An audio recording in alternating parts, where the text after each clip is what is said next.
I can't What see are much you ammo. doing? You're trying to make me throw up. Hey up everybody and welcome to Forefront Review. And before we delve into how it actually plays, let's tick some boxes first and give you a bit of information about the game. In fact, let's look at the character and the classes first. Okay, so before we get right into it, I just want to point out a few things. Basically, these are your different classes, and I want to get this out of the way first so that we can get into the, nitty-gritty and enjoyment bits. So these are all your different classes: Assault, Engineer, Medic, and Recon.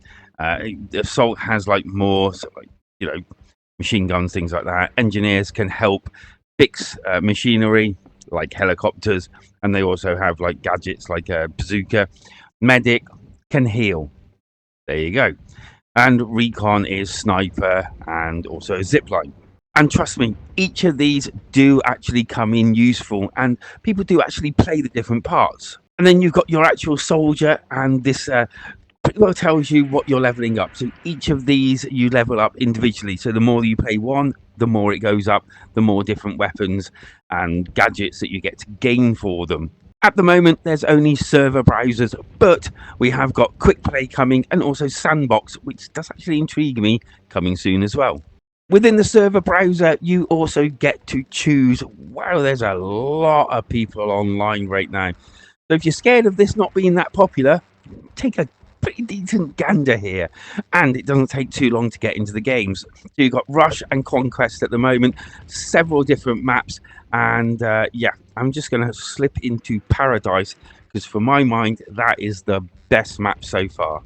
So what is Forefront? Basically it's, well, you might want to say it's Battlefront, but in VR, and you'll be pretty darn close.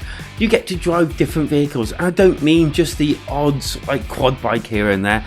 There are land, sea, and air vehicles. Yep, you can pilot a chopper. In fact, you can pilot a chopper whilst people are shooting out of the side of your chopper. And this goes for mostly all the vehicles. They all support more than one person on at the same time, i.e. one person driving and another person either just going for a ride or supporting them. And so far, I would say that I've had no problems getting into the game.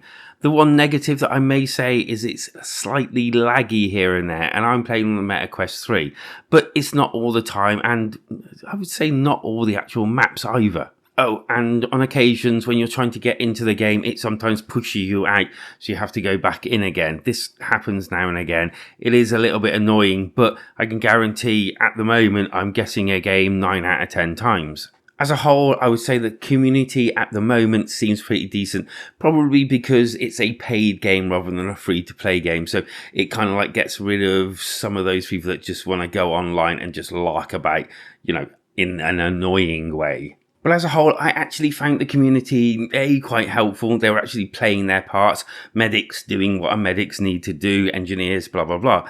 I'd say There's stay no longer a frosty. tank. Frosty.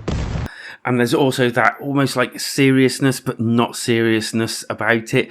People want to go in there and play a game and win, but they're not jerks about it, if that makes sense. There is that sense of fun. We're here to have fun. The weapons, to my mind, are pretty intuitive, and I'd say they work pretty darn well. Even the reloading is actually quite satisfying. Medic and Engineer are my favorite classes. Why not Assault? You get an M4. There are points within the game that you are actually taken aback thinking, where the hell did that bullet come from? How come I'm having to respawn? But this didn't happen too often, and normally there is a reason, i.e. someone behind something or sniping you. The vehicles are destructible, so be careful, but also be aware that you can blow up someone if they're in a vehicle. Even tanks can be blown up.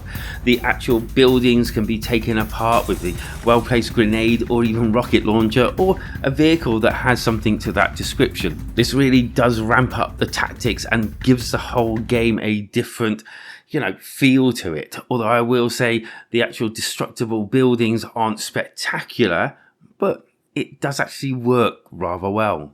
I'm surprised that they have managed to actually pull this one off. I deeply am. When I heard Battlefield, oh yeah, but in VR, I was kind of like, Will it be though? And while it's not as packed in, it's not as spectacular as, well, Battlefield 6, which I'm not expecting it to be, it's enough to really make this feel great. I have so far had some really spectacular battles and games with other players that I don't even know, but everyone just got on well together and everyone was like planning things and, you know, oh, you go over there, oh, medic, yep, over here. And it was just so much fun. Graphically, it's not the prettiest thing I've ever seen, but I'm not surprised. I mean, literally, the amount that they packed into this game, I'm not surprised it doesn't look the best. I'm thinking the PC version will probably look pretty cool, though. Sound-wise, all the explosions are there. Not that you actually hear half of it, because half the time you're talking to others or you're listening out, you know, for call signs or whatnot. To my mind, online multiplayer games, especially in VR and especially shooters, are really hard to rate because from one day or 1 week to the next, you never know what's going to happen with them. I will though say that the amount of fun that I had and others had, I can't see people not coming back to this one. I can't see, especially as they paid for it, that people are going to go, I've had my fun, I'm going. This, I'm guessing, is going to be one that people are going to stick with because, to be fair, it really is a good game. And if they carry on adding maps and things like that to it and levels, so you've still got some progression, then this is going to be a winner from start to finish. The score.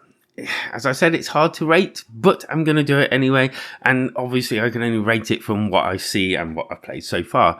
And I'm going to give Forefront a 8 out of 10. Yep, an 8 out of 10. I think it's that good, and I'll be going back time and time again. In fact, I'll probably start streaming it and doing some funny little wacky videos on it as well. Because this is one of those games where players really do count and some really spectacular and wacky things happen just because players are actually interacting with each other properly. Thanks for joining me. Do hit them like and subscribe buttons, leave a comment down below on your thoughts, and I'll see you on the next episode, because life is better when we game together.